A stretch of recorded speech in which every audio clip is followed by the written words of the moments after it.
যে ব্রিটিশ বিরোধী যে আন্দোলন কলকাতা কেন্দ্রিক বাবু বুদ্ধিজীবীরা করেছিলেন, সেটা মূলত ছিল মুসলমান স্বার্থ বিরোধী আন্দোলন, এবং সেখান থেকে ব্রিটিশ বিরোধী আন্দোলনে এটা রূপান্তরিত হয়েছিল।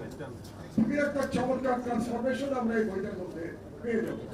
কারণ হচ্ছে 1757 সালে ব্রিটিশরা এই উপমহাদেশ দখল করার পর থেকে পরবর্তী 100 বছর 1857 সালে সিপাহী বিপ্লব পর্যন্ত প্রধানত ব্রিটিশ শাসনকে প্রতিহত করবার চেষ্টা করেছিল এই দেশের মুসলমানরা।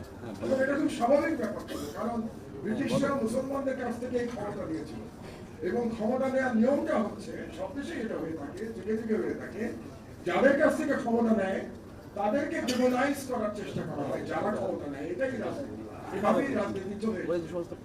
ব্রিটিশরা মুসলমানদের কাছ থেকে যেহেতু ক্ষমতা নিয়েছিল, তাদের প্রচেষ্টা ছিল ডিমোনাইজ করা, বিশেষ করে বাংলা এই অঞ্চলের মুসলমানদের ডিমোনাইজ করা, পরবর্তীতে পুরো ভারতে যেটা ছড়িয়ে যায়। এবং এই সময় যে আন্দোলন হয় তার মধ্যে ফকির বদরু শাহ পৃথিবী, তাদের আন্দোলনের বেশিরভাগটাই ছিল মুসলমানদের আন্দোলন।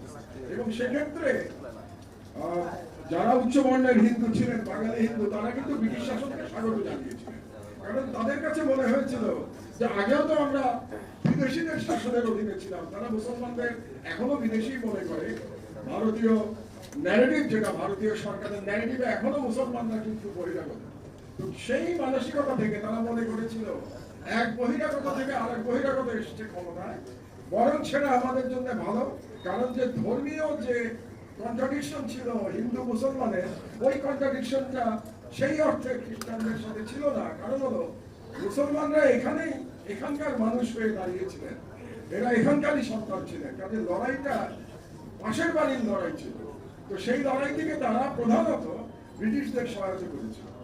কিন্তু যখন বঙ্গভঙ্গ হলো, সেই বঙ্গভঙ্গের পরে কলকাতার বুদ্ধিজীবীরা মনে করলেন তাদের সাথে ব্রিটিশরা বিশ্বাসঘাতকতা করেছে, এবং সেই কারণেই তথাকথিত স্বদেশী বিপ্লবের শুরু হয়।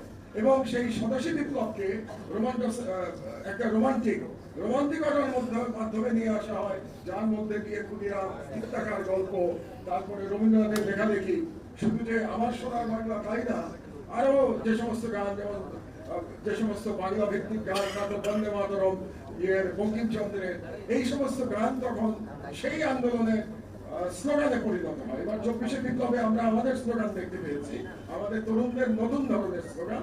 আর তখনকার স্লোগান ছিল কিন্তু আমার সোনার বাংলা, ভালোবাসা। তো মজার ব্যাপারটা হলো, যেটা খুব চমৎকার ভাবে লিখেছেন মাহমুদুল্লাহ ভাই তার বইতে, সেটা হলো যে বাঙালি হিন্দুরা 1905 সালে বঙ্গভঙ্গের বিরুদ্ধে দাঁড়িয়েছিল।